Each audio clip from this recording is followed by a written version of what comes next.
Alright, well, what we're working on here today is an '07 Cadillac CTS.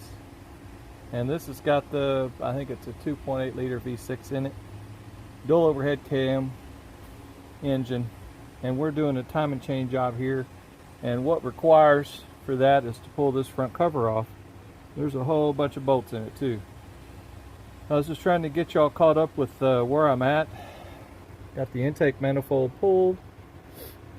Got this valve cover on the passenger side pulled, and you know, obviously can't really tell a whole lot about the chain, but what we have is we have a cam crank correlation code, and that tells me that there's something wrong, and I'll find out when I get that cover off. But what we're going to do meanwhile is we're going to replace the chains, the tensioners and the slippers and all that kind of business. And right now where I'm at is I'm pulling that harmonic balancer pulley off. And the bolt holes for it take an M8 by 1.25, I think that's the size. M8 by, yeah, 1.25 chaser. That's the type of threads that are in that. So you'll have to use that in one of these little pullers to get that little guy off. So I'm working on those threads now. Something you have to be careful with. You're going to have problems. So I had to pull the alternator out completely and remove the bracket that holds the alternator, and I'm going to have to remove this power steering pump because it bolts to the cover right here, so that's going to have to come out as well. So let's have a look at that alternator bracket pulley. Alright, so this is that bracket that holds the alternator, and there's a tensioner pulley that goes here, which is removed, and it's got a bolt here in the back. If I can get it to sit in the spot. This bolt right here holds it. I take that bolt out, and then this bolt here bolts onto a clamp that goes onto a cooling line to the lower radiator hose. You have to get rid of that. And that lower radiator hose, I did not remove that. It's pretty stout, but if you wiggle things around, you can get it to come out, okay? And then it'll have these three large bolts in here in the front that hold it. And so when it's sitting there and you're looking down at it from the top, it looks like it's all one piece because it's got this, some kind of insulation on the back of it. It makes it look like it's part of the cover, but it's not. All that insulation does is block the dirt from falling down behind it. I don't know why, but that's what Chevrolet wanted to do. So there we are. That's what that bracket looks like. There's the alternator. I'm not really going to try to set it in there, but it sets in there like so. So it's no big deal. But anyway, the kit that I'm going to put in here is a melling kit, 3-1007S. It's a timing set. This is something that I got off eBay. It was shipped in from California. So it's like 340 bucks or so. Alright, well, I'll catch up in a little bit with another video. Alright, so this is about where we're at right now. I've got the lower intake pulled and I've got it all cleaned up. Now what I did is I put this valve cover back on so I could clean this, because it was nasty. It had sand in here and things, and I wanted to clean it up. And what you use is one of these little 3M abrasive little plastic bristle discs. Okay, I use that white one. You can see there's some swirl marks on there, but that white one is the fine grit one, and it really doesn't do much damage at all. We just cleaned it up nice, okay? To pull this intake, lower intake, it's got two bolts in it. There's one bolt in the left front, and then there's one bolt back here that holds it in. It has this funny connector on there, okay? It's a little spring clip connector, alright? And it fits onto this hose, and you use this little tool here to push it to release those spring clips. It comes right off really easy. This tool is so cheap. Plastic thing, it's no big deal. You pop it off, okay? There it is. So there's the two bolts. That fuel line has got that clip on it. I don't know if you can see the clip through this bag, but there's that clip. Just pop that clip off. It's all really easy. This is what that intake looks like on the bottom, okay? It's got an O-ring type gasket. Alright, and that's kind of what that looks like. Let me flip this thing over so you can see the top orientation wise. Alright, so that's what it looks like on the top. I know I got to tape, but that is my deal, man. I tape them up, because if you get something in there, it's a bad day. Anyway, that's one of the holes. It's got those little black plastic doodads in it to align the part. Okay, you can see that little. I'll probably pull that out so it doesn't get lost. There's one in the back one too. The back right has that. There's holes in there for other bolts, as you can see, but none of them are used.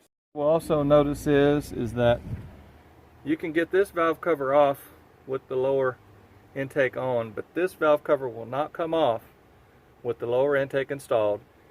So you either have to pull the lower intake, which is really easy, okay, or you can pull this oil filter housing here, and that's a pain, and who wants to do that, right? But this other one comes off really easy with that lower intake, and it's nice to have it off. I'm going to tape this up.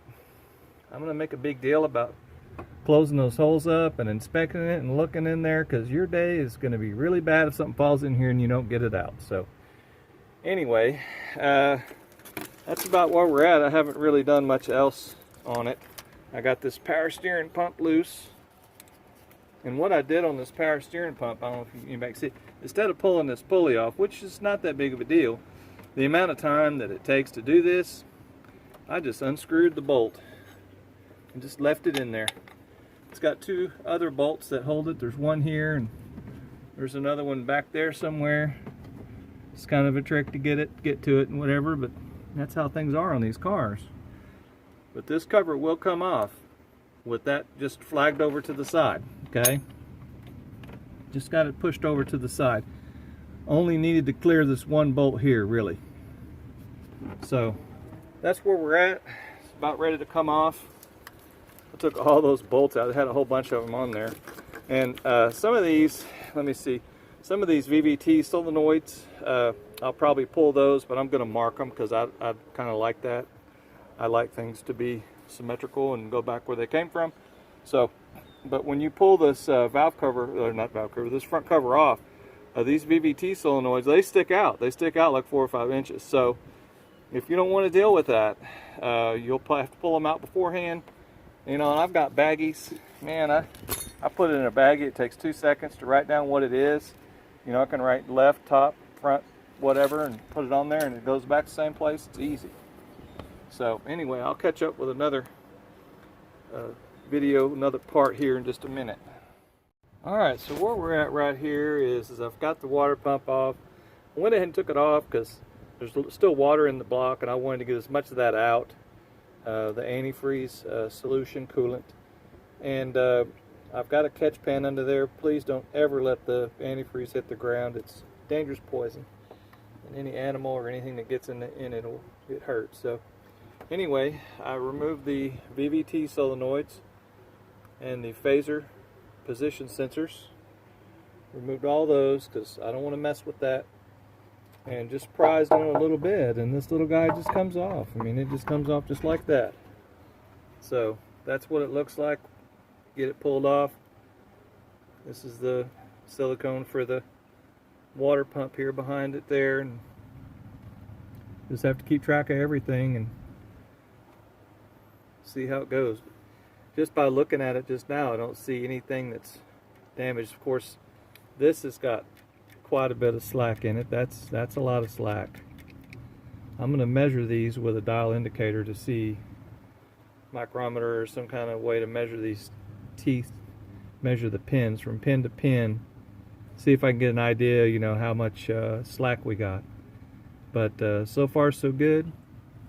It popped off fairly easily. It looks like it's the original one. It looks like it's got the original type silicone in here that's darkened quite a bit.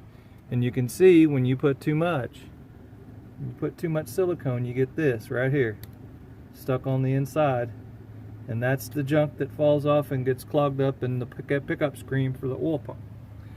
So that's a lesson there to learn by seeing this firsthand. As soon as we get it pulled off, here it is. Now this is not that bad, but it's still quite a bit. I wouldn't like to see that much on the one I do when I do it. and it's really hard to get it. It's really hard to get this to zero, because when you bolt it all together, it squeezes this stuff. This gasket surface is very thin, very, very thin. But anyhow, that's what it looks like. Let me get this thing on to the next step here, and we'll see how it goes. Alright, well, this is where we're at right now. I've got everything tore down here. Got my surfaces are cleaned up. And what we're going to do is, I'm just talking about a few things here. According to the book, you're supposed to do left side first, so you line up the little dot down here on this pulley to the dot on the oil pump, okay? Then you take all this side off, and this idler bolt here, when you take it off, comes with a new bolt, and the torque on that is 43. And then you take these guides off here, and that tensioner, and the torque on all those is all 18 foot-pounds, okay? It's the same on all those. But you take all those off. The thing that you don't take off is you don't take off this bracket right here. That bracket has oil pump bolts in it, so just when you get to the point where this chain comes off and it's all apart, you just take this little nylon guide off, and that'll be fine. So anyway, and once you get this side all off, okay, then you turn it counterclockwise and line up that little dot down here. Turn it over here and line it up with the dot on the corresponding side over here. And then you take the driver's side chains and guides and the idler and everything off, and then you put the chains and the guides and everything on the driver's side first. You put this all on there, line up your little paint marks, and put this little guy on there with the gasket and 18 foot-pounds, and this one's 43. Put it all on there on this side, and after you put this side on, then you turn it back. Okay, you turn this little guy back, and then you put this side on. Alright, and I'm going to go over a little bit more while I'm doing it, but just for now, I'm just kind of talking about it. It's nice to talk about it, and it helps me remember, right? That's good. Alright. Alright, well, I'm about to pull these chains off, and just wanted to go over a few details.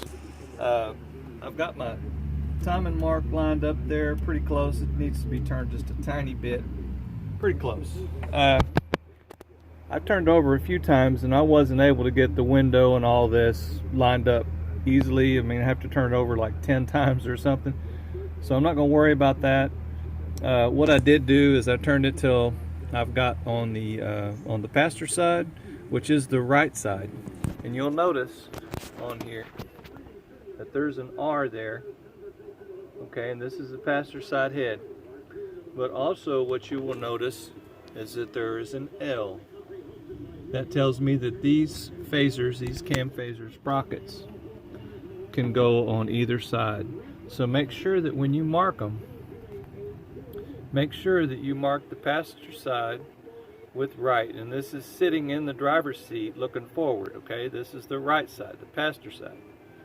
You're going to mark that R. Now see, on this particular vehicle, my timing chains are not lined up, and I probably could turn it over 10 more times and get it to get in the right spot. I don't know. I'm not going to mess with it. When I put the new chains on there, I'll line them up. I do know that this cam here is off, and while I was turning the crankshaft pulley, this chain would stand up on here, and that gear would, and it buzzed on me one time and jumped to 2. So be careful when you do that. Get it to where you need it to get as close as possible, and you'll have to turn it back. Now the way this one sits right now, I'm going to have to turn it from here quite a ways. Okay, now that's the left mark. That's the left side of the engine sitting in the driver's seat. It's the driver's side, and this is the left mark. So it's quite a surprise that we have a cam crank orientation on the exhaust cam right here. Okay, so that's what we're looking at. Another thing, on the close video, they said torque all these things down to 18. Okay, and then on the book it says to pre-torque these to 44 inch-pounds and then torque them down to 17 foot-pounds. So if you want to go through 2 steps and get all special and specific, you just go right ahead. I will note that if you want, you can measure these. If you want to show your work to see how much wear you've got, you can measure these and measure your chains before you put them in. I mean, I could tell that they're out all the way. The chain is stretched quite a bit. So also, I will remind folks, do not take this off. Just pop this little nylon guide off right here and put the new guide on it. If you want to, that's fine, go ahead, but I'm not going to take this off. It's part of the oil pump. On the closed video, they made a big deal about it, so you know what? I'm going to take their word for it. Leave these bolts in there. I do not want to cause a problem with the oil pump. So that's kind of how things are looking on this one. Chain's in really bad shape. So let me get this thing tore down and get to the next step. Alright, so here's something, some more information here about this timing situation I've got here. Timing chains. Now, this is the original sprocket, crank sprocket. And it does have a part number on there. 125-99721. This is the second generation timing sprocket for this engine model. Now, this particular sprocket was reused. I don't know why, but I got the part numbers from the dealer according to the VIN number in this engine.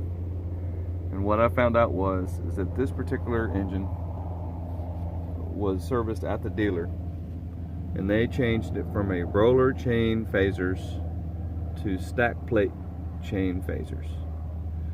So I had to get rid of the kit that I had, order a kit for a 3.6 liter that had the stack plate chains, and I got the part number from Melling. He said that this is the right kit, and etc., etc. So that's where we're at now. Instead of changing these phasers, I sent the old kit back and got the one that fits. It is possible for me to convert this to a roller chain, which is a better chain in my view, but I would have had to change these at $50 a piece, so it would have cost a little bit more money to do that. So we're not going to do that. We're just trying to get this thing put together without spending an extra 200 bucks. So where we're at now is I've got the chain put on here just to having a look. This exhaust gear was about jumped. I mean, it was jumped, and I knew it was jumped when I took it apart, but it was about over here. Okay, so I had to turn it this much to get it to line up in the correct position.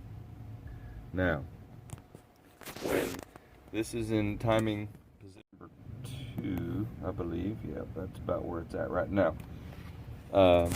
We've got the exhaust cam on the left side, and we've got the left thing marked there. Okay, this is the driver's side. Okay, we've got the exhaust cam straight up, intake is canted.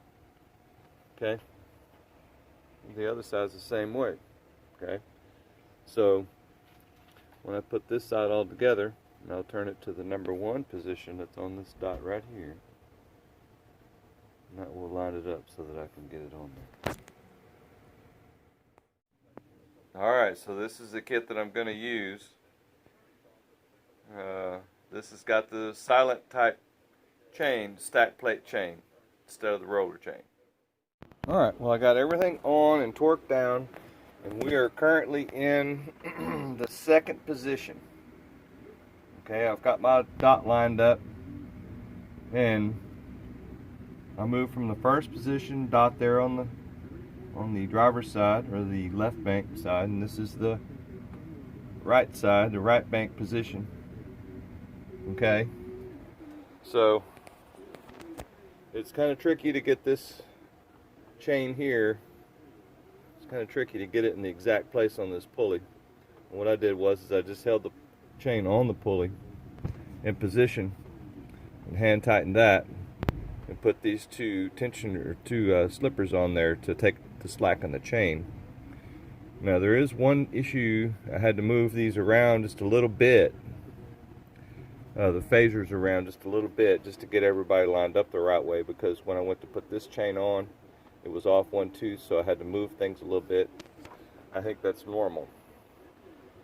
After I got that chain on and the drive chain, the crankshaft on.